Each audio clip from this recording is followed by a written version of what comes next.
Bookie Beatdown coming at you for UFC 315 from Montreal, Quebec, Canada. Paul Shaughnessy, Cody Saftik here breaking down a 12-fight UFC card. A little bit of complaints in the air. Not the best UFC card. We're breaking down so much MMA every single week. It's just like, yeah, I've gotten through most of the ACA card from Russia. Like, the idea of good card, bad card becomes a little like when you start getting in the deep weeds of A1 Combat and what was the other one last week, the one with Rampage and Cejudo. UFL, my god United my Fighters. god, we were scraping the bottom of the barrel on that one. So you give me 2 title fights, I don't care what division they are. I'm looking forward to it. How you doing, Code?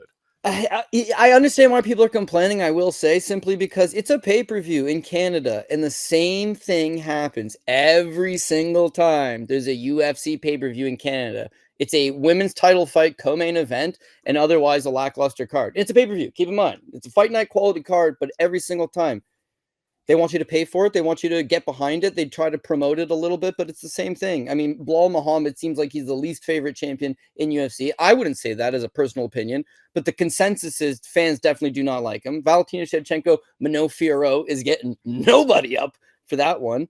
Jose Aldo, dope. Do people like the Aiemann Zahabi fight? I don't know. Regardless, you got Jose Aldo fight. It's pretty cool. Alexa Grasso, Natalia Silva, Benoit Saint-Denis against a last-minute replacement. Mike Malott, Charles Radtke. I don't know.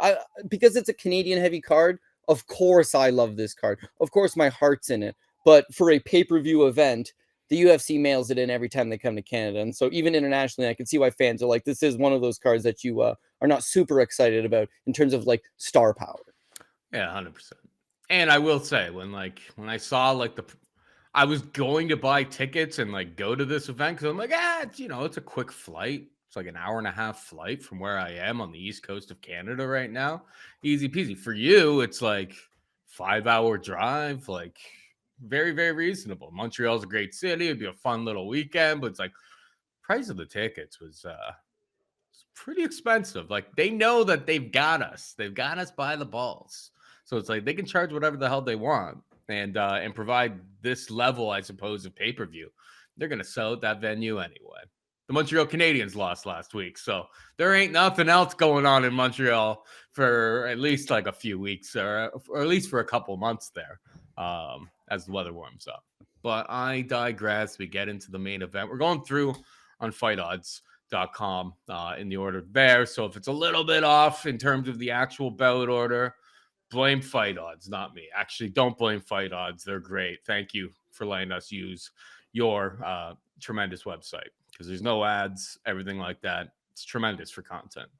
Belal Muhammad takes on Jack Della Maddalena in the main event for the welterweight strap.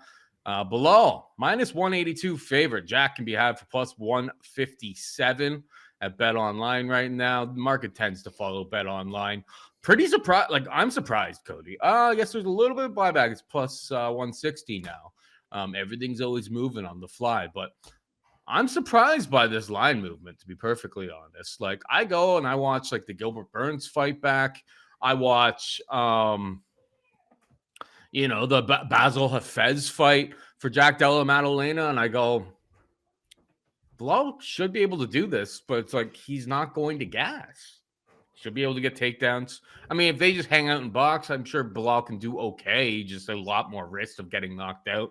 Something like the Luque fight 9 years ago happening would be in play, I suppose. But Belal has been on a hell of a run. Not really getting the amount of respect that I thought. I thought this would be like minus 300.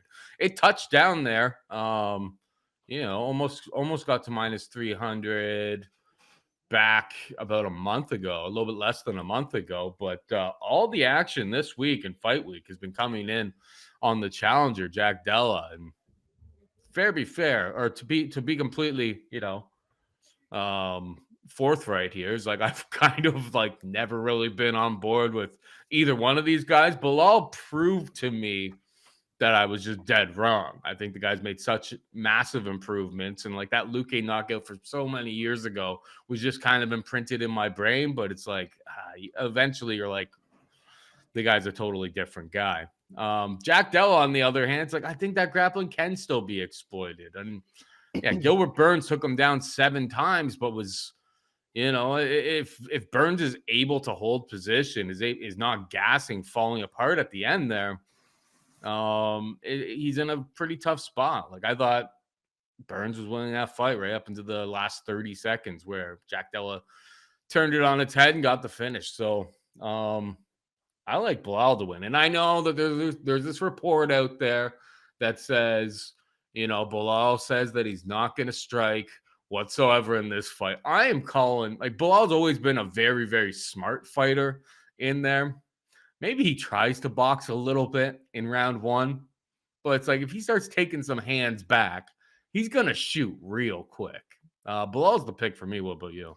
Yeah, I'm in the same boat. Like, I hope he goes out there and wrestles because that's what punctuates the rounds for him. His wrestling is not what wins him the rounds. It's not like he's going to hold you down for 4.5 minutes of the round. He's going to box you up a little bit. He's going to put pressure on you. He's going to exchange, and then he's going to land that takedown to really put the exclamation point on it. So without the threat of the takedown, yeah, he's just striking with Jack Della. And if he's just striking with Jack Della, then of course Maddalena is live to just either get a knockout or just outpoint him. I do feel like Jack Maddalena is a better striker overall, but it's his takedown defense. Now keep in mind when this fight gets announced, because you're right, Paul, it's sitting champion Belal Muhammad, who we rate skill-wise, but people don't like his personality. People don't like his character. So that's why I think you're getting this line. He's not taking the number 1 contender on. He's not even taking the number 2 contender on.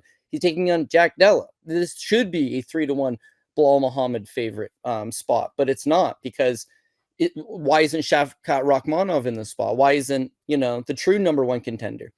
When you look at Della, right, his last 3 fights, of course, you mentioned the Basel Hafez fight where he's arguably losing, but he's getting taken down. He's getting controlled. The Kevin Holland fight subsequent to that one, he doesn't get taken down. He gets outstruck. He gets outworked. It's a split decision that he arguably lost. And then his last fight against Gilbert Burns, he's down 2-0 before the finish materializes in the 3rd round. Do you think that happens to Shavkat Rakhmonov? Do you think that even happens to Ian Gary? Do you think any of the true top 3, top 5 contenders of the division are almost losing to Basel Hafez and getting outworked by Kevin Holland and almost losing to a washed version of Gilbert Burns who took him down 7 times? No. So there's a clear hole in his game, which I think Belal Muhammad will go out there and exploit. So it's a good money line because sitting champion, better skill set all around. Of course, if he wants to play punchy kicky and stand up for the entirety of it, he's live to get knocked out. But as you touched on, Paul, he's got really good durability. He's got really good cardio. And being able to fight that pace for the 25 minutes, I think will largely just able to, keep the pressure on Della, mix in takedowns. Even if you're not taking him down, you got to constantly be sitting in his face and boxing with him. Della's a fine striker. This thing stays standing, he's going to be live. If Della gets taken down, he's got really nice sweeps, works to get back up. Submission attempts, definitely been working on his overall game. But you even go back to his fight with Angelusa in his debut, and he's getting taken down and controlled from him for a period of time in the 3rd round. So there's a way to exploit this guy, and Belal's style very much should lend to that. So I do have Belal Muhammad to win this thing, win a decision. It's going to be competitive. It's not going to it's going to be a walk in the park, but it could be a 49-46. If it's a 48-47, that's cool too, but Belal Muhammad wins more often than not. I think he wins this decision. We move on to the co-main event. We've got Valentina Shevchenko taking on Manon Fiorot, -119 for the champion. Shevchenko, Manon, the challenger, can be at -139. Your thoughts? Yeah, see, Manon Fiorot just doesn't really throw with all that much power, right? So it's more of a touch and go style. She's got a good jab. She can throw high volume at times, right? But a lot of it's just touch and go. So I do wonder how the judges will favor her outworking an opponent, but an opponent may be landing the bigger, more eye-appealing shots and then mixing in takedowns.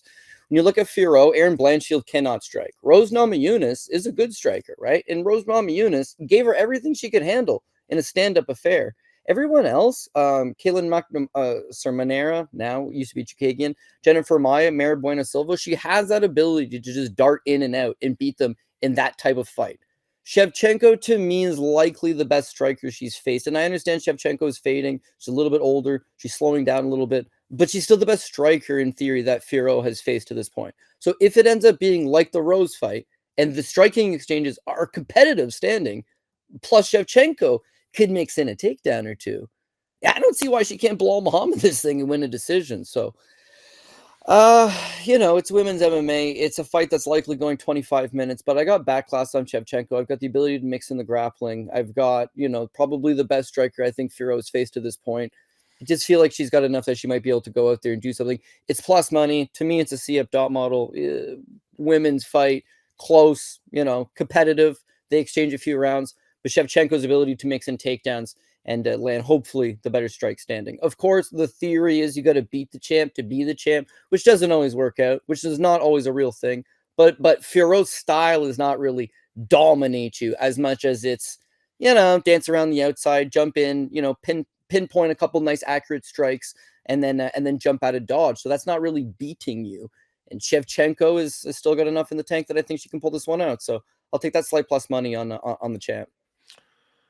Yeah, I like the champ as well. Haven't bet it yet, but have been obviously circling around it. There are a couple concerns. The concerns is like maybe out all of the fights that Shevchenko has had over the course of her career. Maybe the durability is like we've seen her wobbled a bit.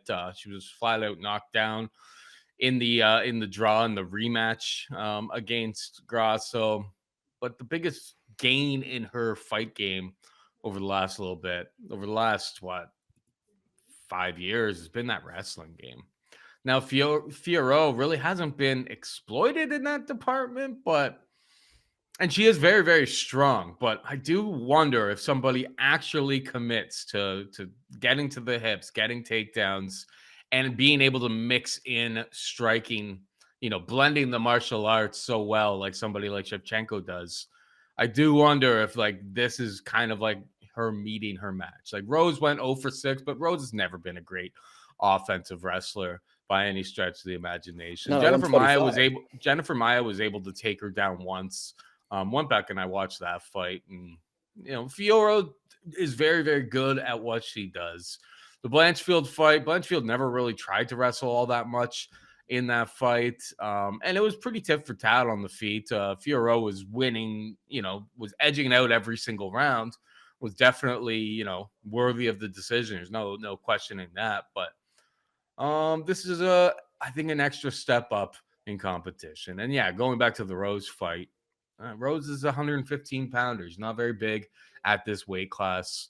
And Rose damn like hurt her hand in that fight as well, quite early.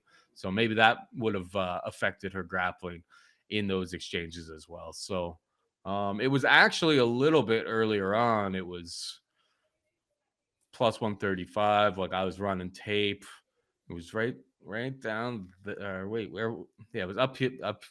Yeah, plus 139 at some point, like earlier last couple days, and earlier this afternoon there was a definite shift in the market. So I don't feel like I'm in any sort of rush to jump on it right now. I don't expect this line to move too much. It's gonna hover around pick'em, maybe slight favorite to Manon Fiorot, but I'm going with and still. So we will find out on we will find out on Saturday night. We got Jose Aldo taking on Aiemann Zahabi.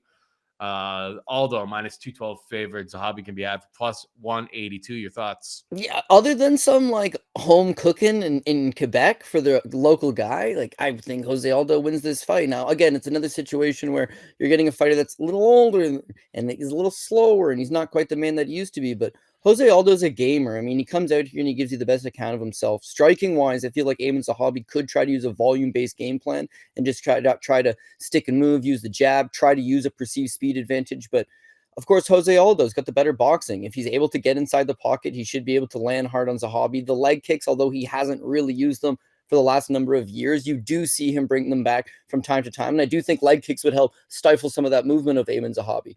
But bearing that Aiemann Zahabi fights a high ring IQ game plan and just does exactly what Mario Batista did, I feel like Jose Aldo will win these striking exchanges. However, he's got Faraz in his corner. TriStar tends to fight good game plans for the most part. And holding up Jose Aldo up against the cage probably results in some success. The difference is Mario Batista, to me, is a lot stronger physically than Aiemann Zahabi and also does come from a wrestling base. So he can hold Jose up.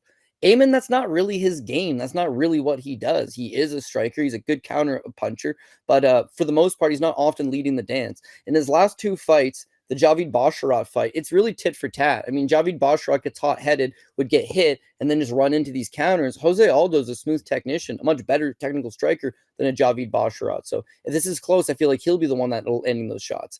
Meanwhile, the Pedro Munoz fight, Pedro Munoz also had a lot of success trying to keep up pace with him. Jose's a lower pace guy in terms of overall volume, but more on power. We've seen guys like Rob Font outwork Jose. We've seen a whole lot of guys outwork Jose. So that's going to be on the table. But Aiemann doesn't, to me, seem like someone that's going to look to engage him. He doesn't really feel like he's a top 10, let alone a top 15 guy. I just feel like Jose Aldo does a little bit more often than not. But I do see this fight going to decision. I do see it being two strikers. Jose, again, slowing down a little bit more each fight. This will be competitive. It'll be competitive at 2-1, even worse than that as a price tag for Jose Aldo against Zahabi in Quebec. I don't necessarily love it, to be honest with you. I think Jose wins. I think he's the better fighter. Prime for prime, this fight is not even happening. Jose deads him in one. But him meeting Zahabi at this point in the road, Zahabi's going to be competitive with him. So not enough for me to take an underdog shot here. I do have Jose winning, but it's not something I think I can bet a ton on this week because I do feel like we'll see a bit of regression out of him. There is some, you got to give props to Aldo. And this isn't exactly like it's not an up-and-comer by any stretch of the imagination. Zahabi's been on a hell of a run, and I think we're all a little bit surprised by the run that he's been on. But he's been edging out all of these fights, to be perfectly honest. But, like, Jose Aldo, you got to give credit because, like, a lot of guys wouldn't do what he's doing right now. Champion for so many years, has his run at the belt with, Peter Yan entirely through this stretch here, loses to Volk, everything like that. And, he has another run, not with the belt on the line, but like with Morale. But it's like he's been fighting all of the up-and-comers. You know what I mean? There's so many guys that had the career, the legacy, everything that he would have that would never do it. So, hats off to Jose Aldo for, being a real sportsman, I suppose you could say. But yeah, it's like you go back, you watch this like Pedro Munoz fight, and it's just like, I don't know. It's a lot closer by the numbers against somebody that Aiemann Zahabi had a lot of, length and reach and everything like that. Advantages over top of Javid Basharat. Similar. It's like, I don't know. I don't think any of these guys stack up. Maybe they do stack up to this version of Jose Aldo, but although, I mean, I backed them as an underdog against Jonathan Martinez there. That one was in Brazil. That was a totally different story. Yeah, but that's the closest style matchup to what he's going to face here. Jonathan Martinez is fast. He likes to stay on the outside, and he had no success, but he looked like a deer in the headlights. But he's in Rio taking on the King of Rio. Yeah. So I can kind of understand that one. Yeah, 100%. And then Merab shot crazy. Shot 16 takedowns in this fight. So, he kind of showed the 100% recipe. Even if you don't get takedowns, he showed the way for a guy like Bautista, which is just like, you don't necessarily need to get the takedowns as long as you're holding them up against the fence. But have we seen much? Like, has Zahabi done that in any sort of fights here? Like, has that been part of his game plan really ever? 0 takedown attempts there. 0 of 1 there. It's just like, that's not really his game. He wants to hang. He wants to exchange strikes. I don't know. The guy has one takedown in his entire career. Yeah, his entire UFC run. His one takedown is against Vince Morales in 2019 in a unanimous decision that he lost. So, if he's got that game plan in his back pocket, good on him. But it's Aldo for me as well. We move on down. We've got Alexa Grasso taking on Natalia Silva, minus 240 for De Silva, plus 205 for the former champ. Grasso, your thoughts? Yeah, if Natalia Silva can keep this striking, I feel like she's going to be able to win the fight against Alexa Grasso. She's just a little more versatile, good kicking game, overall really solid output. You saw her last fight against Jessica Andrade, landing 117 significant strikes over the course of 15. She seems to be physically, I wouldn't say like she's, necessarily all that much bigger, but she just feels like, especially when she's striking, it's the more impactful shots, a little more aggressive, comes forward. If she can keep this fight standing with Alexa Grasso, then we should be good. Grasso's no doubt worked on her takedown defense. She's no doubt worked on her grappling. 3 straights with Valentina Shevchenko. She's shown off a few moments here or there of like definite improvement. But she's been taken down so many times in those 3 fights that I don't feel like she's going to come into this fight and think, hey, I need to offensively wrestle myself. I think she's looking to go out there and strike. Yeah, that's exactly it. Get back to her roots, throw a little bit of boxing, keep this thing standing, and then try to get back to the Alexa Grasso that she was. And if that's the case, fun fight, competitive fight, but I do feel like Natalia Silva is the more polished, refined striker overall, will win those exchanges and then ultimately win this fight. It's the minus 240 for women's MMA fight. There's no doubt underdog value there on Alexa Grasso that A, is a former champion, B, has thrown up killer volume herself in fights. She landed 148 against Karolina Kowalkiewicz over 3 rounds back in 2019, and then 153 against Viviane Arroyo over 5 rounds back in 2022.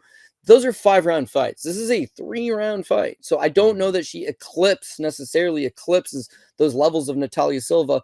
Plus, if you're not mixing in the take, I really don't think she's going to go to her grappling. She's probably got like nightmares at night of Valentina taking her down over and over. Yeah, she won the belt by getting to the back on Val as well in their first fight. Late in the 4th round, right? Yeah. So it's like she can wear you down and you get tired and then you make a mistake, she beats you. But outside of that, even in that Val fight, she is clearly losing. And then she makes some magic happen. She dropped Valentina Shevchenko, but then outside of that moment, she's losing the rest of the fight. So she's not incapable of having one big moment where maybe she lands a big shot or maybe she throws up the submission attempt. But generally, it's like the longer the fight goes, there's more of those moments, especially as somebody gets tired. In a 3-round fight, certainly to win 2 of the 3 rounds, you can't get off to a slow start. And I just feel like Natalia Silva is going to be a little bit ahead of her in those rounds. So 29-28. Again, is there a ton of value here for the A side? Probably not, but I do feel like Silva does get the victory over Grasso. Yeah, I tend to agree. It's kind of boring that we're all on the same page on pretty much every single fight so far, but But this next one, it's one of those things that is just like, yeah, minus 240. I think Natalia Silva is a lot faster, really tough to track down. If the game plan from Grasso is to track her down for takedowns, it's like Natalia is just constantly circling, using those long range weapons. Like she's very, very good at that.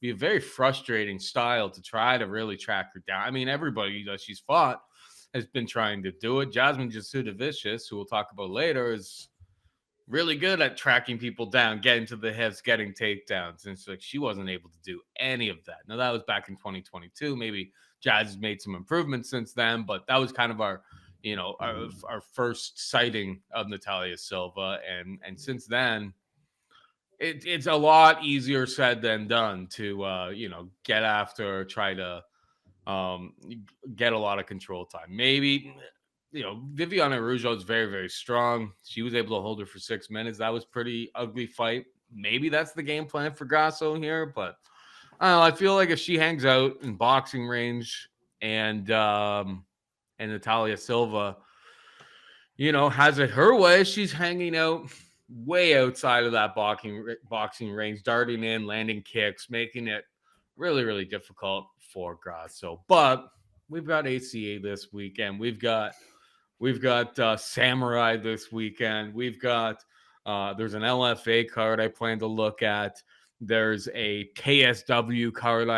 I have so many, parlay legs, things that I enjoy. I don't necessarily need to get to Natalia Silva minus 240 on anything this week because the current number, it's hard for me to say that there's any. I think she wins probably 65-70% of the time, which is what the number is per the market right now. If you want to get this number down to like minus 150 Silva, I'll be your Huckleberry. But at the current price, it's going to be tough. We got Benoit Saint-Denis taking on Kyle Prepolec. BSD, a minus 1,200 favorite. Prepolec can be had for plus 750. Prepolec coming in on very, very short notice for this fight. 35-year-old Canadian regional fighter, obviously. I believe he was getting ready for that samurai card. So I imagine you've already been looking into it, Cody, well in advance. So what are your thoughts on Kyle stepping up to take on BSD on very short notice here? Yeah, well, mixed thoughts. On one hand, Kyle should still be in the UFC, I think. He did go 0-2 back in the day, but look, why did they let some guys go 0-4? Why did they let some guys fight out their contract? Bruno Silva, who we'll talk about, is like 1-6 in his last 7 fights. How come he still got a job? So Kyle Prepolec to me is a very talented guy. I would argue that him at age 35 is better than him at age 30. Like, he's in very good shape. His skills are very good. But taking any fight against Benoit Saint-Denis is going to be a real tough go, especially if it's on short notice. Yeah, he was training to fight Michael Duford Friday night. So he already fought Michael Duford to a split decision victory over in the PFL. Listen, Kyle Prepolec's a good guy, but also just like a very consummate professional, always in good shape, very, very good technical kickboxing. I don't think his wrestling skills are nearly as good as Benoit Saint-Denis. And it's not that he's a technical point fighter type guy. It's that his shots don't always lead to the KOs. He has knocked out 2 of his last 3 opponents, but for the most part, it's been a lot of, just landing those kicks on the outside. If you go back to his original run in the UFC, he fought Nordine Taleb in his debut, just got appointed. Nordine Taleb almost doubled him up in the volume department, won a decision. That second one with Austin Hubbard ended up going to the hospital afterwards with blood clots in his legs from the leg kicks from Kyle Prepolec, but it doesn't change away from the fact that he got those 3 takedowns whenever he wanted them. Kyle comes out of an excellent gym, TJ Laramie, Tony Laramie, a really good squad over there in Windsor, Ontario, but it's a good striking gym. A lot of them have been able to go out elsewhere and get good wrestling rounds, and Kyle, very high-level guy, but I don't know that his wrestling has been shored up to the level that it would need to be to take on Benoit Saint-Denis. Now, we was talking about puncher's chance scenarios. Could you maybe just intercept this guy and knock him out? Yeah, maybe, but Benoit Saint-Denis, you can say durability issues. You got to really, and I mean really, put a beating on this guy to put him away. Like, everyone goes back to his own debut up a weight class against Elizu Zaleski dos Santos, where he absorbs like 170 significant strikes and makes it to a decision. He did get knocked out by Dustin Poirier, but again, that's Dustin Poirier. And he had a nasty staph infection in that fight and still won the first round.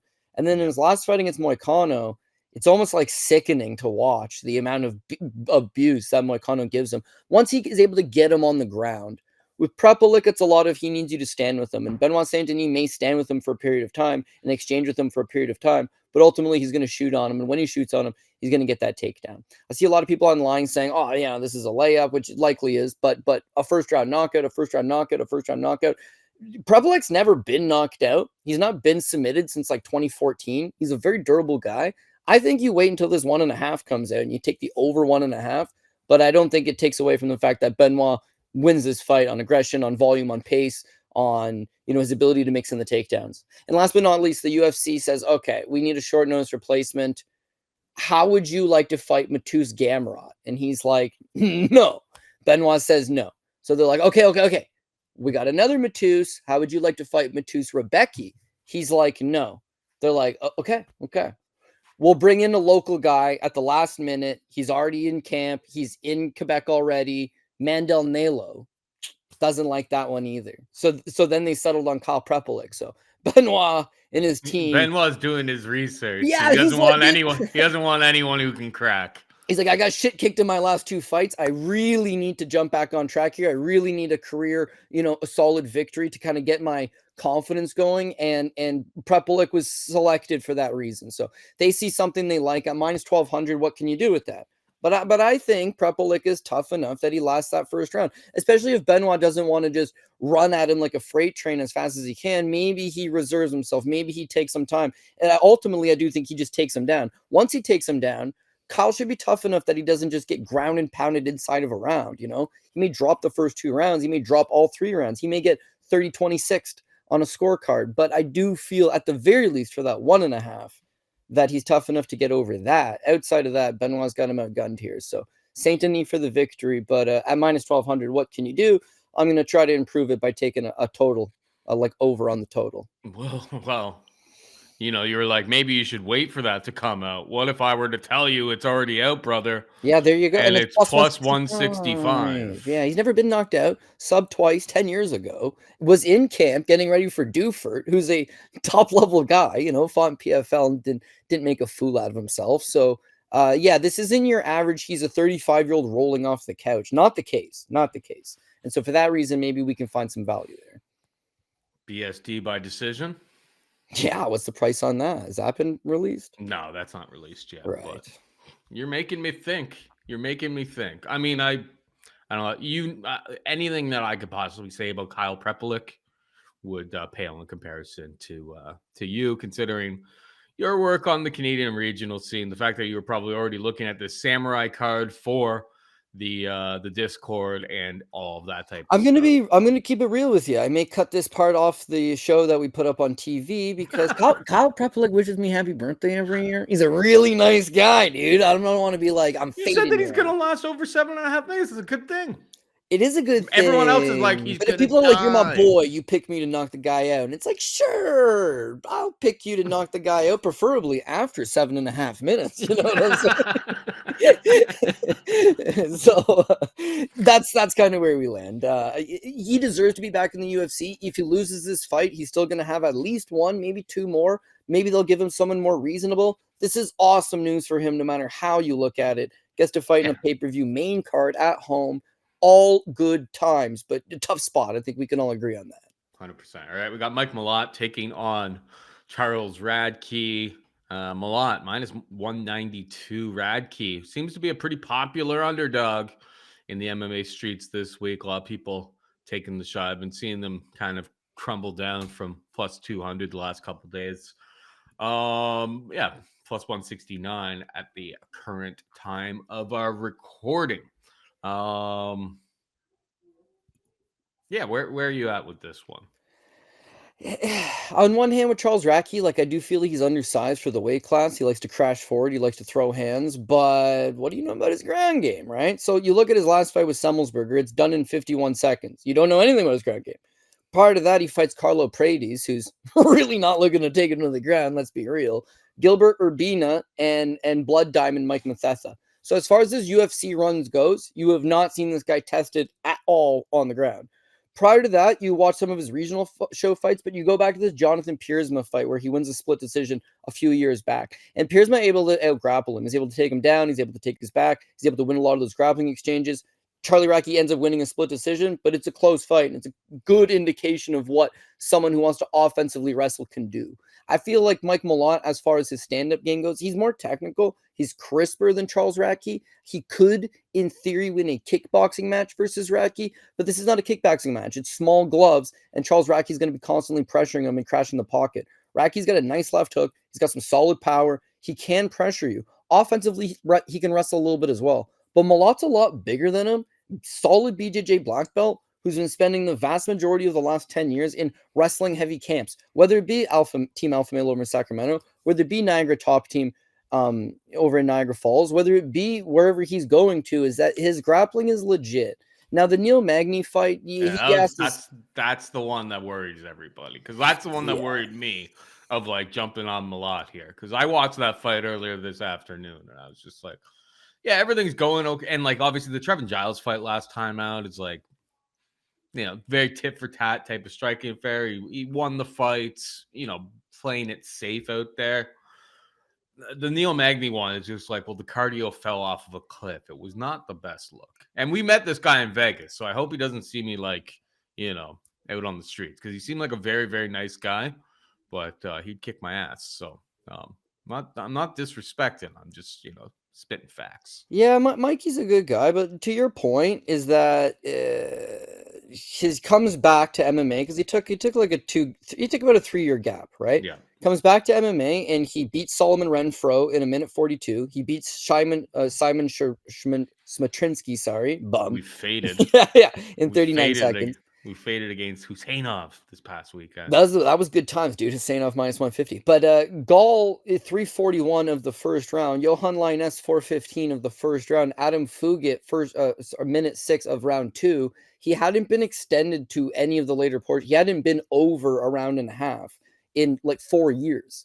So him against Neil, you see him win the first 2 rounds like nothing. Like his skill looks really good. He's taking on a gatekeeper to the stars in Neil Magny, and he's doing more than well. And then you can call it an adrenaline dump, you could call it a cardio dump, but oh boy, does it fall off. Now the Giles fight's interesting because he had dealt with an injury. Apparently it was a nose injury. At the start of the Giles fight, he gets popped in the nose. I feel like he does a really good job of just conserving his energy and not pushing himself, but he goes to decision. So now it's like, okay, I know how to train for these 15 minutes. I know how to fight for 15 minutes. I know how to pace myself for 15 minutes. But Charles Radtke's going to come at you like a man on fire. That's the difference. Neil's going to fight you in a point style system. Trevin Giles is going to fight you in a point style fight. You know, jab from the outside, jab from the outside. Those guys will play that game. Charles ain't going to play that game. He's going to dog walk you. He's going to come in here, get in your face, mad dog you, push you back, and try to land that killer left hook. So he's going to force the fight on Malott. And that's why I feel like reactionary, Malott's going to take him down. And once he takes him down, better grappler. Either I can get a rear naked choke, I can get a head and arm choke, I can get, hopefully a quick submission, hopefully, get this guy out of there. But if you do not get this guy out of there, then at least control him for 2 of the 3 rounds and pick up a decision victory. I do got Mike Malott. I see a big sentiment on Charles Radtke this week. I understand why. Radtke's one of those dogs that's going to fight for your dollar. He fights like an aggressive style. He's got solid cardio. And maybe Mike's going to, fall off the cliff a little bit. But there's just people that look at that Magny fight and say, oh, man, look at this guy. He quit, which I don't think he quit. But people will look at it that way. And then the Giles fight afterwards, although he wins, it's a boring fight. He gets in the mic afterwards and he says, hey, guys, I'm coming off a loss in a fight that obviously you guys are down on me because of. I need to fight the smart fight. I need to fight the smart fight. Coming into this one, fighting the smart fight is not what the UFC wants. But it's what he needs is fight the smart fight, take this guy down and sub him. If you want to just play patty cake standing, he's going to clip you with something, or he's going to land the more damaging blows. If you want to have a fun fight, because that's what the UFC wants, it's not going to end well for you. If you fight the smart game plan, that's your grappling, and your grappling is an effective strategy to win this thing. So I got Mike Malott, but again, it's I got a lot of faith in the guy. I really do. But it's not up to me once the cage door closes. So what type of game plan he's going to bring forward, I don't know. But judging how pretty well everybody from that gym has been fighting, Jasmine Jasudavicius, Siri City, who just picked up a huge win over the last weekend, I should say, mixing in the wrestling has to be a part of the game plan. And if he does that, Malott wins. And fully, I'm admitting that I'm biased because the guy he talked to me outside of, we went to PFL at where was that? The arena? It was outside of somewhere in Vegas. Yeah, it was not like on the strip or anything like that. It was a bit of a hike to get out there. But we met him with Bronstetter and Andre Touchy-Feely, and I kept calling him Andre Touchy-Feely. And they were just like, yeah, my name's just Andre, man. Calm down. It's just like, I'm sorry. Big fan. But let's call a spade because everyone, want to look at like the last few last few wins for Radtke and be like, wow, his hands go boom. But 1 for 6 on takedowns against Blood Diamond, man. And that fight was an absolute stinker. Absolute stinker. He fought the safe fight there. A lot of standing cage control, a lot of just getting by. And I get it. You didn't want to kickbox with the kickboxer, but that fight really shows you like where his ground game is at, which hasn't really been exploited because he fought Prates and got absolutely nuked with a knee to the solar plexus there and absolutely flopped. And then the other fights, credit where credit's due. Semmelsberger just absolutely nukes him with his hands. But I'm with you.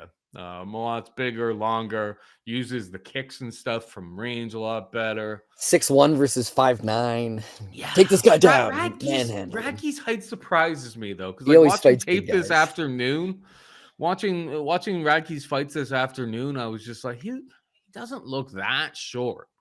Like he's listed at 5'9" on every website that I look at, but it's like he doesn't look that small. So I don't know. Maybe something's wrong with that. I'm not convinced that he's only 5'9" because like the Prates fight, maybe it's the way that they stand, but like Prates definitely looks taller, but it's like he didn't look that much taller. And I believe Prates is listed at 6'1". Yeah, 6'1" as well. Malott 6'1", Semmelsberg is 6'1", Prada is 6'1", Gilbert Urbina is 6'3". So it's like he always fights these bigger guys. Yeah. But none of those guys are trying to grapple him. None of them. So no. if fighting a tall guy from inside the pocket, that's what you're supposed to do, right? That works. Taking on a tall guy who's on top of you, beating you with ground and pound and trying to submit you, like that's where size matters, I think. So I don't know. We'll see how it shakes out. But yeah, I'm on Team Canada for this one. We got Double J, Jasmine Jasudavicius, taking on Jessica Andrade. Jasmine, a minus 272 favorite. Jessica can be had for plus 232.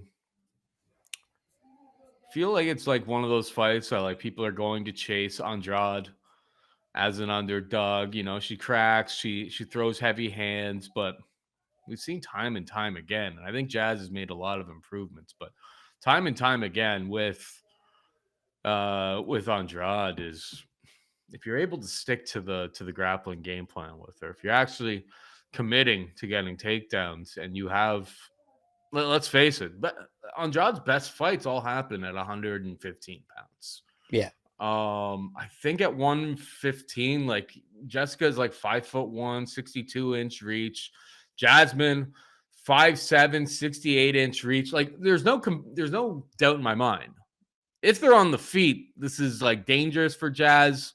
This is not a relatively close fight. Like Jessica should absolutely throw, winging hooks and bombs on her, but it's only a matter of time, in my humble opinion, because Jazz kind of does this every single fight, and we've seen it. She goes to the ground with Mara Silva, and some people may not rate Mara Silva that much, I suppose, at this point, but just being able to take her down, control her, hang out with somebody who has a very, very good guard, fight out of like submission attempts. It tells you something about it. Being able to get darts choke against Ariane De Silva, and De Silva was on a bit of a run coming back into it. Fatima Klein is like a solid, training partner and like Fatima, her next fight out there when she went back down to her natural weight class at 115, did a much better performance, but like was, taken down, controlled. And we see this kind of over and over pretty much every single fight. Jazz, the last four fights has really shown massive improvements in her game. And it's a matter of her just grabbing a hold, weathering maybe a bit of a storm early on in this fight. But once she gets a hold of her, I don't have doubts in my mind that Jazz will get this fight to the mats and will dominate in the grappling exchanges. She's a lot bigger. She's going to use that size and length on her. She just has to ensure that she doesn't get clipped early. What are your thoughts on this fight? Yeah, pretty much the same sentiments. It's that Andrade is the better striker. She's got that power style. She wings those hooks. She's going to be the aggressor. And Jasmine Jasudavicius, she's got that just scrap mentality as well. Like she will stand and slug with her, but ultimately that is a style that would favor Jessica Andrade. It's the mixing and the takedowns that should really be the difference maker for Jasudavicius.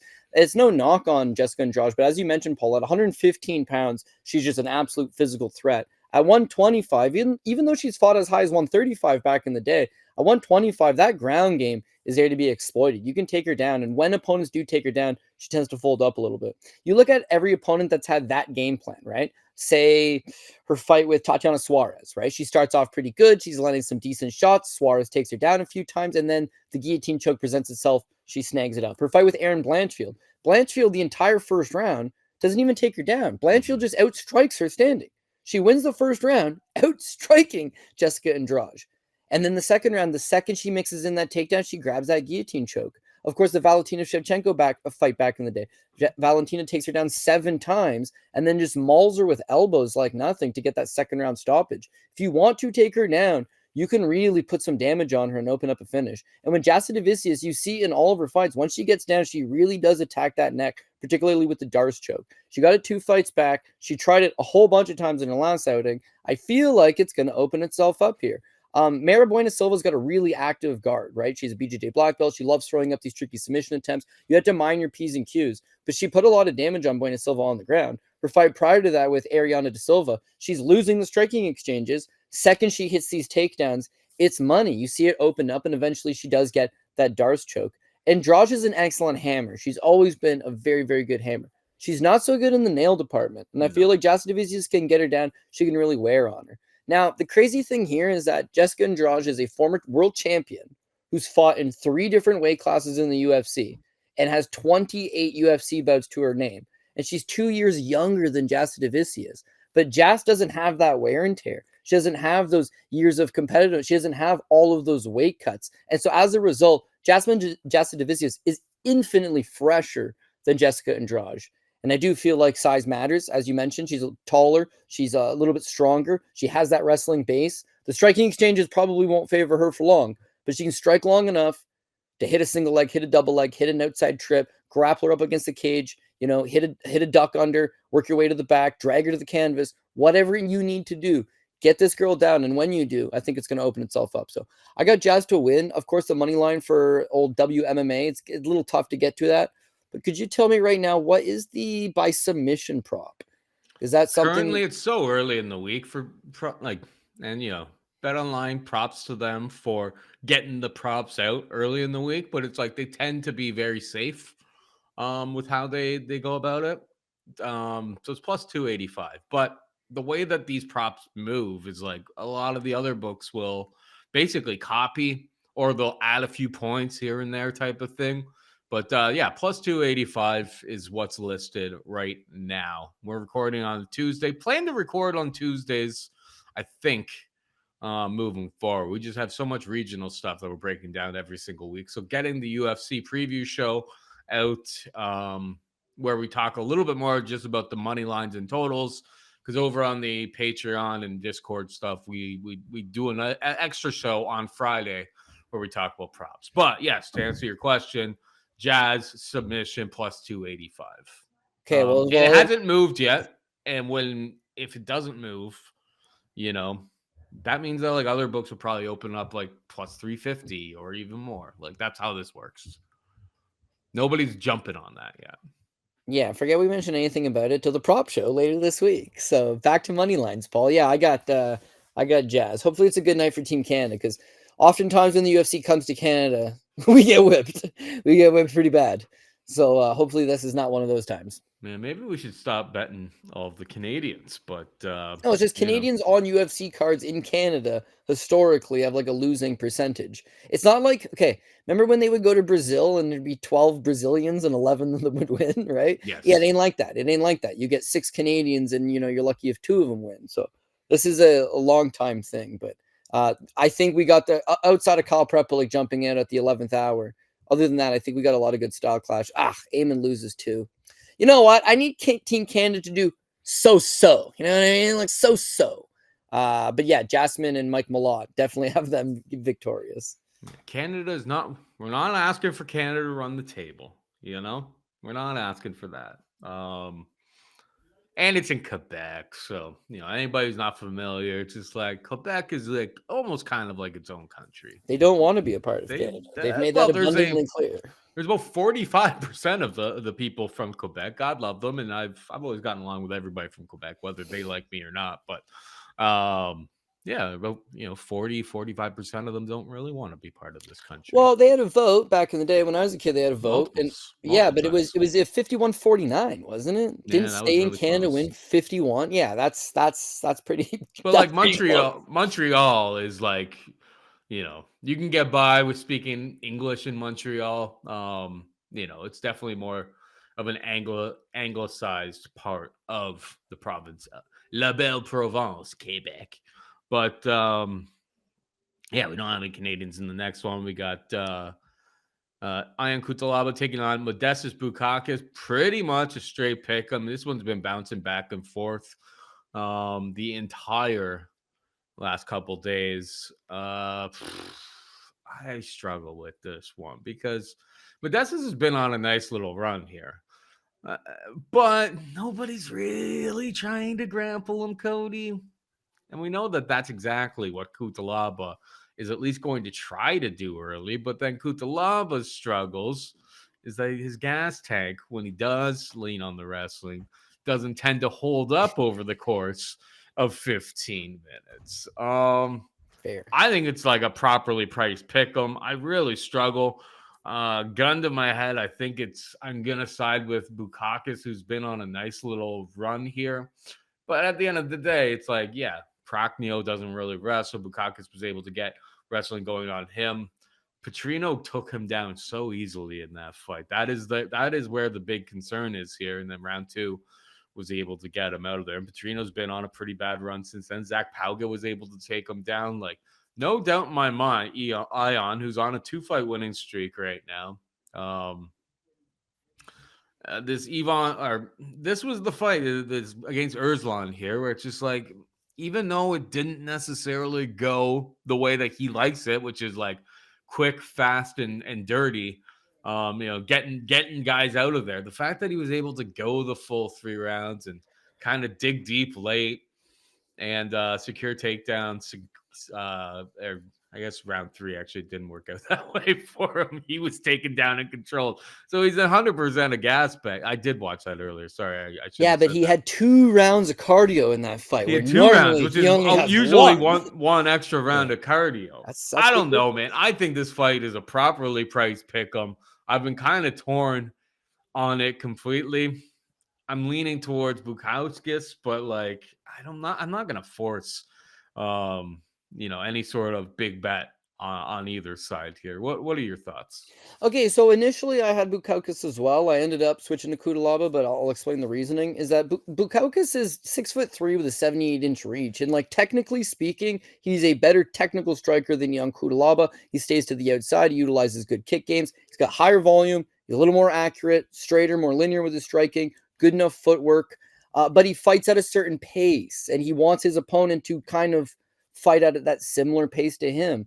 I think the key to beating him is 2 things. And Paul nailed the first one. Take this guy down. Why couldn't you? Lesser guys have taken him down. Cutelaba is a former European Sambo champion. The guy's got solid takedowns in his arsenal, and he's learning how to pace himself ever so slightly. He doesn't just go berserk rage mode. He can go berserk rage mode, but he can also take his time, set up those takedowns, and work his way towards a submission. He spent a lot of time training in Las Vegas. Most of the time he is spending now is in Moldova, but he's reached a certain point in his career where he's a 30-fight veteran. He knows exactly what he's doing when he's out there. He's fought in better guys than this.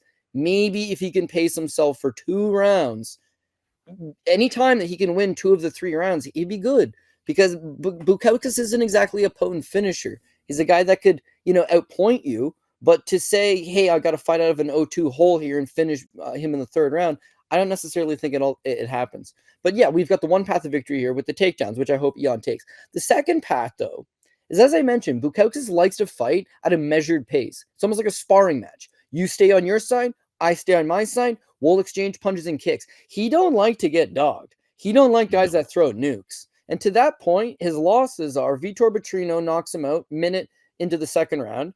Khalil Roundtree blows his knee out, so we'll take that one off the table. But Jimmy Crute melts him 2 minutes into the 1st.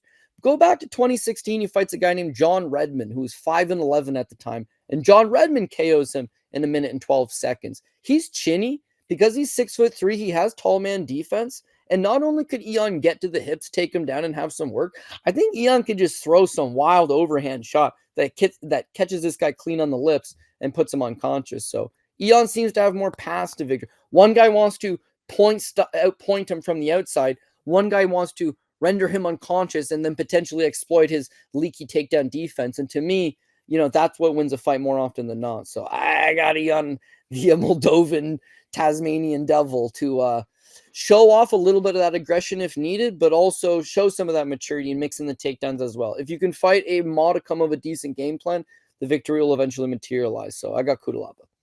All right. I'm switching my pick. What does that even matter for? I don't really plan on betting it. But yeah, Ion, he definitely brings the heat. And that yeah, it's like, but Modestas Bukauskas, that fight against Petrino, at the time, you're like, maybe it's not that big of a deal. But like, since that Petrino fight, Petrino, yeah, he's a wash. Petrino struggled against Tyson Pedro, had to really lean on the wrestling and scrape one out there. And then got subbed in the 1st round by Anthony Smith, got KO'd in round 3 by Dustin Jacoby. It hasn't been. He basically became a busted prospect. So that loss really looks a hell of a lot worse for him at this point. So if you play like DFS and stuff like that, I mean, Eon, great GPP play because the ceiling is always high for Eon Cutelaba. Moving on down, we've got Navajo Stirling taking on Ivan Erslan. Navajo Sterling minus 265 favorite. Erslan could be had for plus 225. Your thoughts? Yeah, I mean, like, I could see Navajo Sterling at some point, for lack of a better term, shitting in the apple pie. But at this point, I think this is a good level of fight for him. I think he wins it. What I like about him is obviously he's a freak proportionally, 6'4", 79-inch reach, solid striking, 27 years old. Is that he's not been dragged into the deeper waters, so there's no way of saying how good he is in those deeper waters. When you watch these fights on the regional scene against Stu Dare, Sam Kai, the finish usually materializes fairly quickly, effortlessly enough. Guys have trouble getting through that range. And of course, this guy's an excellent striker, solid power. But someone that can really push him back, someone that can really grind on him, take him down, fight a pressure style game is going to break him and is going to have a lot of success. Tuco Tokos is not a durable guy. Tuco Tokos should have been laid to unconscious by these strikes. And yet, him simply surviving allows him to somewhat work his way back into the fight in the later rounds and be a little more competitive as this large man, Navajo Sterling, starts to slow down a little bit. But going to decision is really good for him. Again, it's all about accruing experience. He has less than 10 pro fights. He makes his UFC debut, like a 5-0 record, right? So he's on Contender Series with a 4-0 record. Yeah, he's from a good gym, but you can't replicate actual cage time experience. And because he's had all these quick finishes, it's worked for him. That's how you're going to fight. I feel like the Tokos fight will have learned something, or it would have taught him something.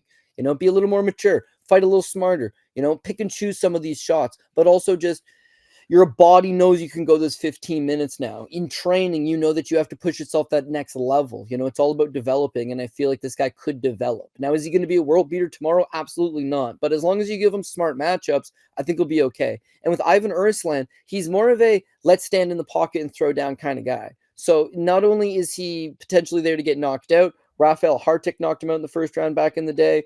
I guess that's probably the only time he's been knocked out. Thomas Narkun submitted him one time as well. It's that he wants to engage you, come forward and throw down. I don't think he's got the durability. He seems a tad bit slower. I feel like in a big cage, which is what they're going to be fighting in at the Bell Center, there's going to be a lot of space for Sterling to operate on. That Ivan's just going to walk himself onto something. If he wants to be hyper aggressive, he's going to walk into a counter. If he wants to stand back on the outside, he's just going to get caught with something. But likely it's going to be like a check left hook as he steps into the pocket, or if he stays to the outside, he's just going to get brutalized with a straight right down the pipe. But in either scenario, I feel like Sterling probably just TKOs him or knocks him out at some point and gets the victory. So Navajo Sterling for me. Yeah.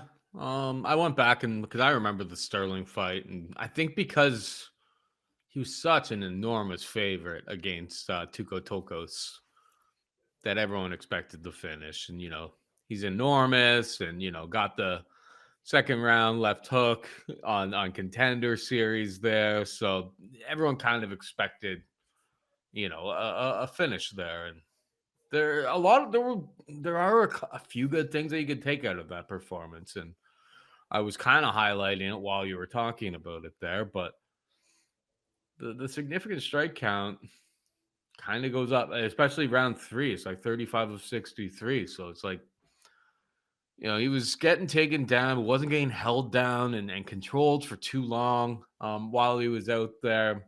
He is a freak of nature. So that type of experience, I think, will lend well to him.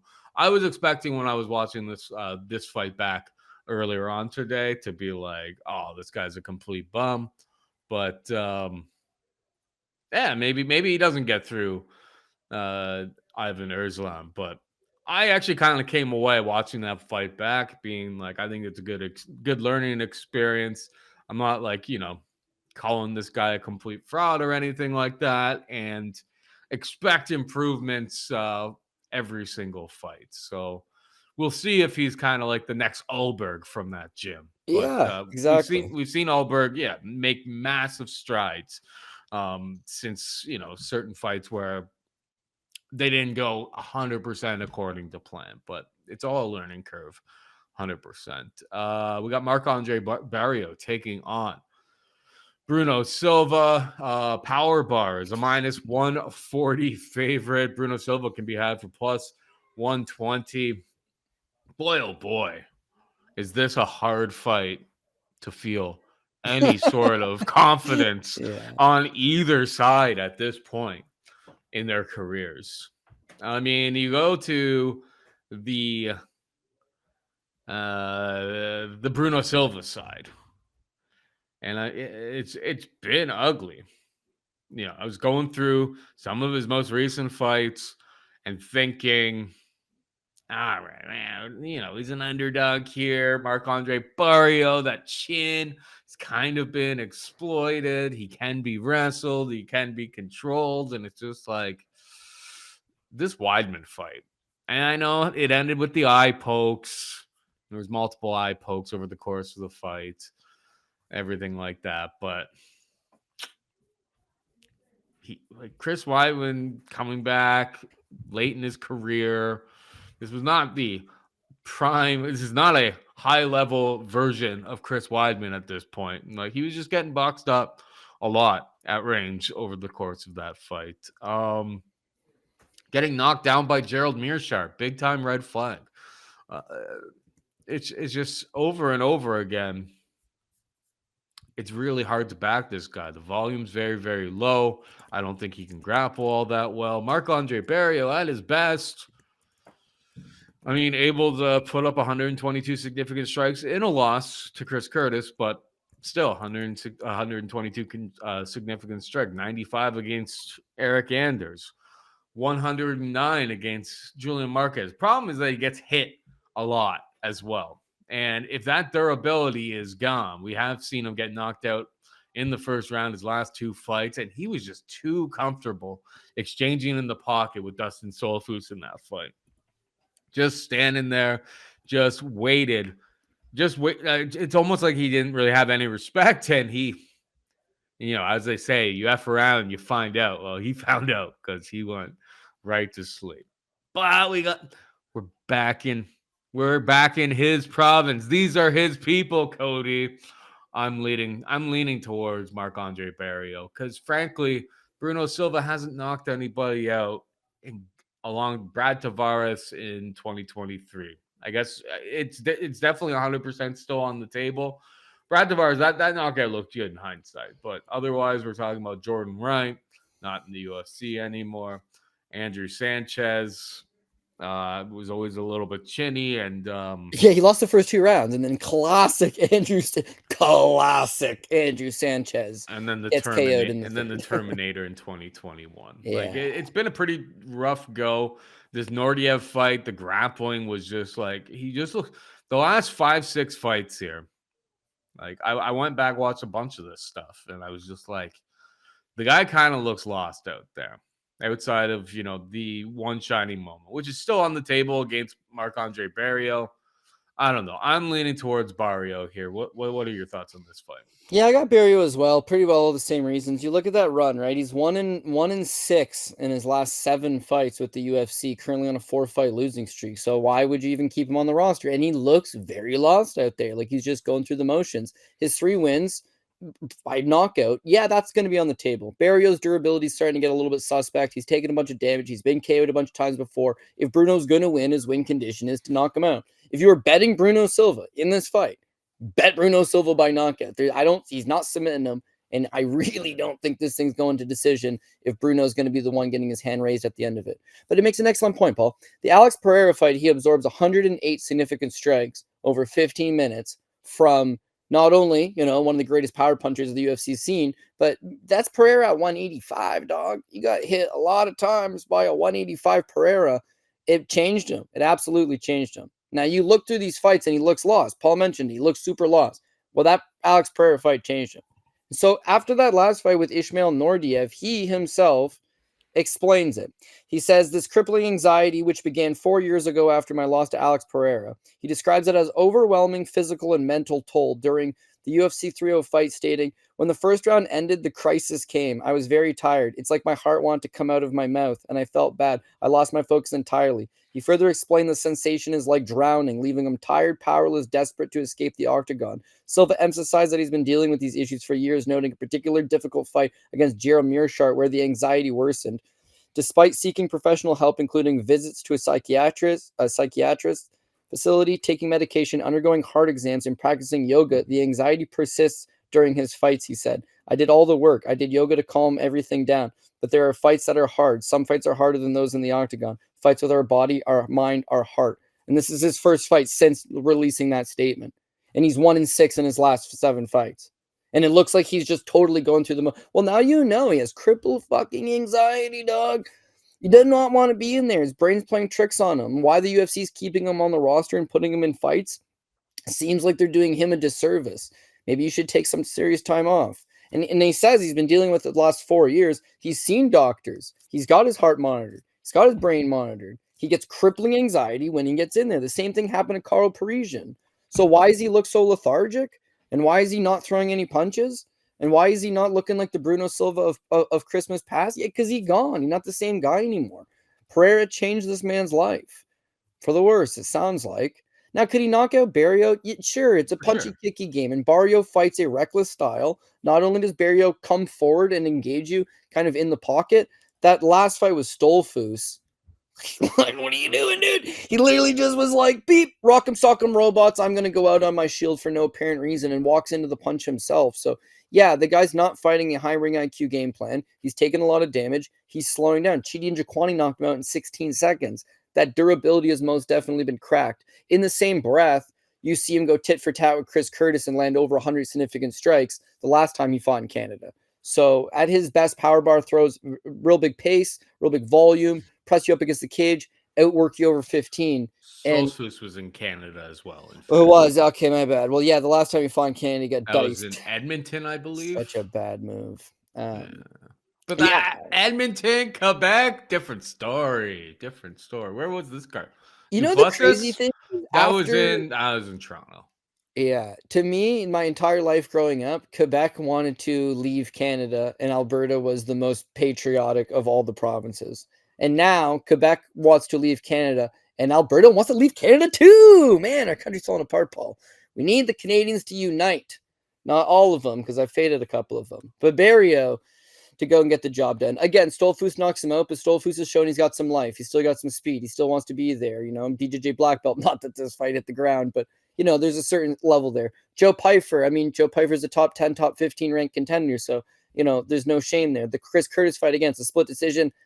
I don't agree it's a split. I thought he lost unanimous, but he throws up some pretty solid volume. He gives an okay account of himself. Him at his best, he'll throw that volume up and he'll really push that pace. Him at his worst, he's going to get chin checked in a minute. Bruno at his best is going to chin check you in the first round. Bruno at his worst is just going through the motions. So this is just a matter of where they're catching each other in the road. And at this point, Bruno's on a massive decline and Barriault should be able to outwork him. Why are they even keeping this guy on the roster? I don't even know why both guys are on the roster. But to go to Quebec, you not only need Canadian fighters, but you really need French fighters.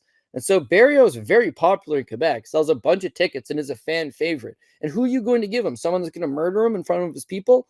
No, you got to bring in this guy that you've been holding for this good little occasion that you can bring somebody in and get the hometown guy a fight over. So if Bruno shows up, I mean, good on him. I would love to see this guy to get his life in order and his mental health in order. Like, I wish him all the best, but this is a real tough place to get your head straight when you're getting ready for a prize fight in the other guy's backyard with all these people yelling, who's what was that Brazilian? Huva Mahea. Yeah, the French don't have a saying like that, but all the same, you know, it's just it's hostile territory. So I can't get behind Bruno for the simple fact that he's explicitly said, you know, I'm dealing with some crippling anxiety that causes me to more or less quit when I get in the cage. Why would you put money on that guy? Even if he does have a puncher's chance, why would you confidently back that guy at this point? I couldn't tell you. So for me, it's got to be power bar Marc-André Barriault.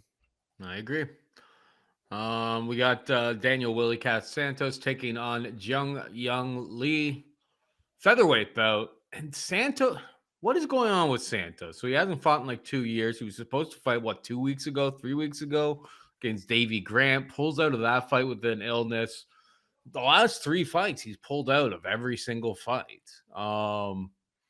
And a lot of these other fights over the course of his career. All right. Well, this was a catch weight with John Castaneda of 138. Johnny Munoz, believe this is at bantamweight, correct? Yeah. Bantamweight fight. I'm not sure. Like, has there been a report? I was looking for a report. Like, he was supposed to take on, our boy Davy Grant, and we were both on Davy Grant there. Santos pulls out on fight day. This is not too long ago. And then, interestingly, he's the guy stepping up and in on short notice to take on Young Lee. And he comes in as he's coming in on very, very short notice, up a weight class against a guy who's considerably bigger than him. So, like, there's a lot of question marks here. Where are you at with this fight, Cody? Yeah, it's difficult to say because, as you mentioned, Wiley Cat has pulled out of a bunch of fights, and a lot of them are due to injury, but a lot of them are like weight complications. Like leading up to the fight, his weight's not in check, and as he starts to go through the weight cut, his body just shuts down on him. So him taking a fight on short notice, I find laughable, but him taking a fight on ultra short notice, which is what this is, I really couldn't tell you. Now, I have dealt with some fighters in the past where they're like, I'd rather fight short notice because short notice, there's a good chance that like I'm in shape right now. So if you call me and you offer me the fight, hey, do you want to fight next week or a week after? I could take the fight. But if you offer me 8 weeks or 10 weeks to train for a fight, I'll likely get injured over the course of that 8 to 10 weeks. So they prefer just to fight short notice if their body's holding up. I'm really not sure what the issue is with Wiley Cat. Yeah, he's pulled out of a ton of fights. Yeah, some of it's weight related. Really got to wait for weigh-ins to see what he looks like on the scales. But I think other than that, I think he can win this fight. He likes to pressure forward. He's got some big shots, obviously, big power guy.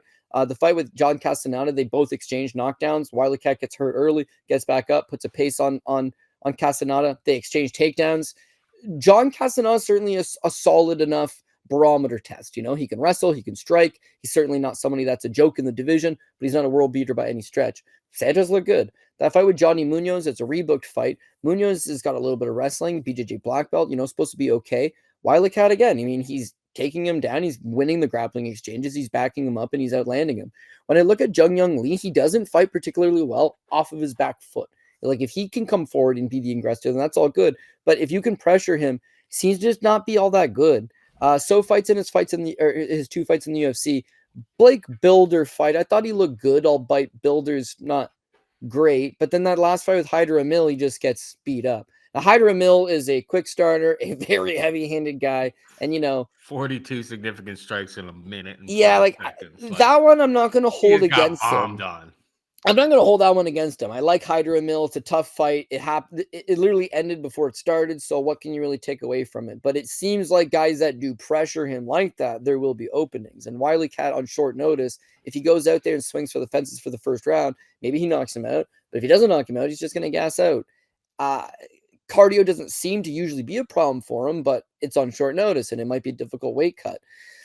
Legit, when I look at like skill for skill, you watch the tape, I feel like Daniel Santos is the better fighter. Daniel Santos would win this fight if everything were equal, but they're not equal. It's short notice, and I don't know why he's pulled out of this many fights. I think he's got 6 cancellations since being with the UFC, and yet only 3 fights actually competed in. So I'm going to take Daniel Santos, but a lot of this is pending what the weigh-ins look like. That's going to be my real interest to see. I don't think the line's going to move a ton off this number, so you can wait a little bit longer, but really do see what does the size difference look like, and does Santos make weight? Does this get moved to a catch weight? Does he look like he's drawn out? Is he going to have to swing for the fences because he can't fight 15 minutes? There's other things to take in consideration. But as of the recording of this show on Tuesday, I will take Daniel Santos to win the fight, yeah. I took a shot on Young Lee just based on size and the fact of the Blake Builder fight. He looked good in there. He's able to use that length, that reach to win exchanges. I just worry about Daniel Willie Cat pulling out of all these fights, taking a fight on short notice after, he was the one who had to pull out with a medical sickness of some sort not that long ago in a fight that I was going to fade him anyway. It all kind of just seems like somebody needs a paycheck and they needed an opponent. So here he is coming up to Canada to fight Jung Young Lee, and Lee's got significant. Like Jung Young Lee is a very very big 145 pounder. So it's like you're giving up a lot of size coming up here, giving up length, reach, everything like that. I don't know. I don't think it's a great spot for Daniel Willycat. So minus 103. I took a shot to win a unit on Jung Young Lee. Finally, we got Brad Katona taking on Beksat Almacan minus 160 for Almacan plus 140 current price for Brad Katona. I took a shot on Brad Katona earlier this afternoon. He was like plus 158 at the time. It hung out there for a while. When I bet it, it moved to 55, and then somebody else out there in the world hopped on, I suppose, more. Who knows where these lines move over the course of the week? It could bounce back. Fight day, these things go crazy. All I just kind of saw is just like, all right, so Beksat, what's the thing that's probably propping him up? Oh, well, he went to decision against Cousin Umar in his first UFC. And knocked him down. That's the real thing. He landed one big strike landed 3 strikes over the course of 15 minutes. And one of them knocked him down. One of them in round 1 knocked him down, immediately was taking down controls, and then really did nothing for the rest of the fight. Hey, credit where credit's due. He was able to hang out there. I went back and watched some of this guy's fights from like the regional scene, and these are against lower level opponents, 100%. Again, I believe against Gloria and Moro Mastroimi or whatever. He gets dropped. Maybe not this Gloria fight because that one is a 7-second knockout. Of the second round. Maybe. Oh, okay. Let's see on fight odds. They show it once. Either way, they're messing me up over on fight. I'd like to use Tapology, but it's just littered with ads. And because this goes up on TV on Fight Network in Canada, it's just like, if people aren't paying us, we're not giving you any sort of sponsorship. So you can't really use Tapology for the purposes of what we're trying to do here. But he gets knocked down in like 2 of these fights here. So, and he gets through. And they're half decent regional level opponents. Don't get me wrong, but I don't know. I think first fight of the night, Brad Katona, very, very competitive last time out there against John Matsumoto. He's able to land some takedowns, able to have some success in those ranges, but not able to, not able to get it just over the line. He's in so many close fights. Grappling, I think it could be a wash in this fight. There is a world, I suppose, where Beksat is able to take him down, control him. That would maybe concern me a little bit, but like it's pretty hard to do that. And yeah, a lot of people would be like, "Oh, well, he went the full distance." It's like, well, Brad Katona went the full distance against the champ, Merab Dvalishvili, who is more of a decision fighter. Don't get me wrong, but it's like he did a lot better, and we're talking 6 years ago at this point. Did a lot better against super, super high level of competition than him. All I'm saying, I think it's more of like a pick'em type of fight. I don't have the answers of how wrestling will shake out between the 2 of these guys. Brad's been in there with a lot of very, very solid fighters over the course of his career, and he puts up half decent volume. I don't really know where the volume will be for Beksat. I'm not looking into the Umar fight as being the answer for all of these types of things, but I know that Brad Katona can go out there, and I know it's a unanimous decision, but it's like that was a damn close fight with John Matsumoto, who's at the time was a 15-0 prospect. Not a bad performance, although he didn't get the W. So I'm not sure where the volume lies for Beksat. If he's not able to knock out Katona, I think this fight will be very, very close, very competitive. And at plus 150-ish, I had to take a shot. What are your thoughts? Yeah, because there's dog money. I'm taking Brad Katona as well. But where we differentiate is that you think wrestling could be a wash and that Katona may just outland him, like throw a little more volume.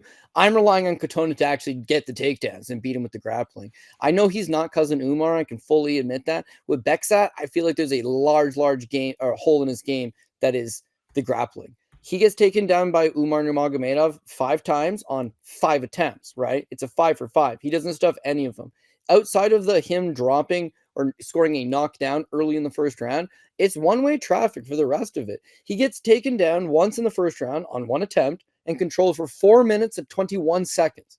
The second round, he gets controlled for 3 minutes and 6 seconds. The third round, 3 minutes and 59 seconds.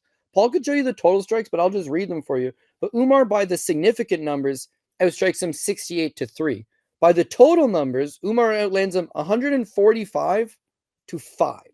Once he's on the ground, he's not scrambling to get back up. He's not throwing up submission attempts. He's not landing short little elbows. He's giving you nothing to think about. Now, Umar is very tough fight. And you see with Umar, he's an elite wrestler. But Umar's elite wrestling is not as good as Merab's, right? Merab is a cut above. And Umar took down Corey Sandhagen 5 times and could not hold him down outside of the 5th round. Couldn't get more than 45 seconds of control time with any of those takedowns. And yet he goes 5 for 5 against Beksat and just really easily grounds him for the entirety of it. That fight's also a year ago, and Beksat's not fought since. So has he been improving? Possibly. Has he been adding new tools to his toolbox? Yeah, maybe. Is his cardio going to be better, and is he going to be in better shape and all these different things in a full fight camp? Yeah, possibly. But with Brad Katona, it's like he's got decent technical boxing. He's got solid volume. He's fought much better guys than this. He's wrestled with much better guys than this. And really, he kind of makes wrestling a focal point of all of his fights. If he wins, he's going to out-wrestle you. If he loses, he's kind of getting out-wrestled. But Jean Matsumoto, he took him down 3 times. Jesse Butler's a can, but he took him down 3 times. Garrett Armfield, he had taken him down 4 times. Hunter Azer is a former 2-time state champ in Arizona. He had taken him down 3 times. He's fought BJJ black belt college wrestler Matthew Lopez, Merab Dvalishvili, the current champion.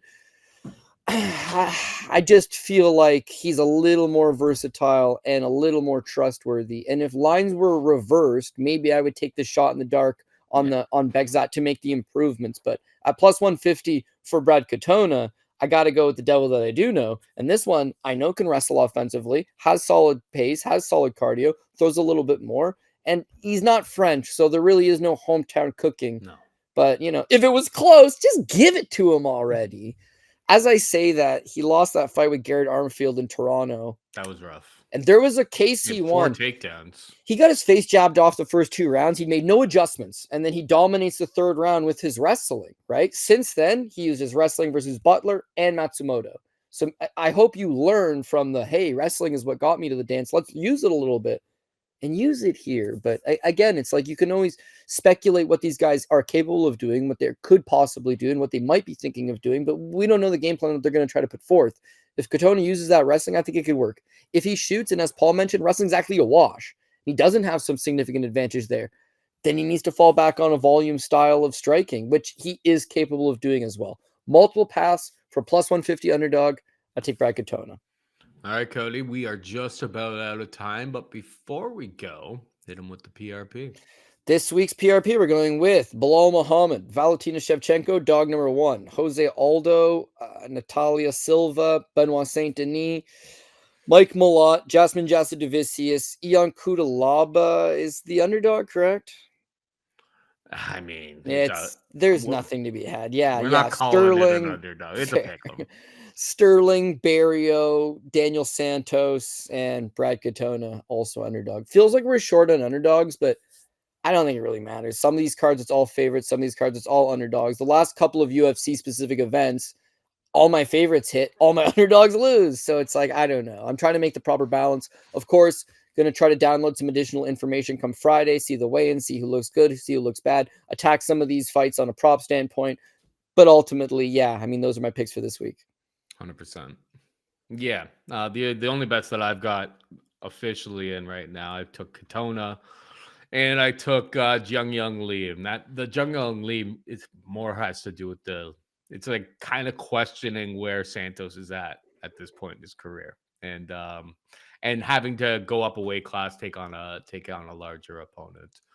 But I love Belal. I probably love Belal too much, and I feel like I'm missing something because that line just seems too easy. Shevchenko co-main events. And then you start getting into some dicey favorites in Aldo and Silva, Mike Malott. Jazz went to minus 300 now. Like I feel like Yeah. Jazz sub. I'll hop on board.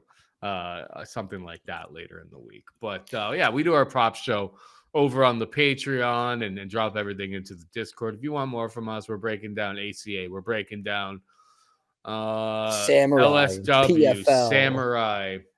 There's 2 PFL cards.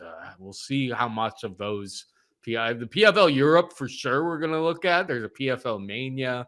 I don't know. No, there's BKFC. Everyone loves the BKFC.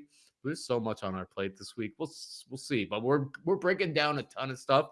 Hence why we're doing this on a Tuesday moving forward. It just gives us a lot more time for our Thursday show, which drops.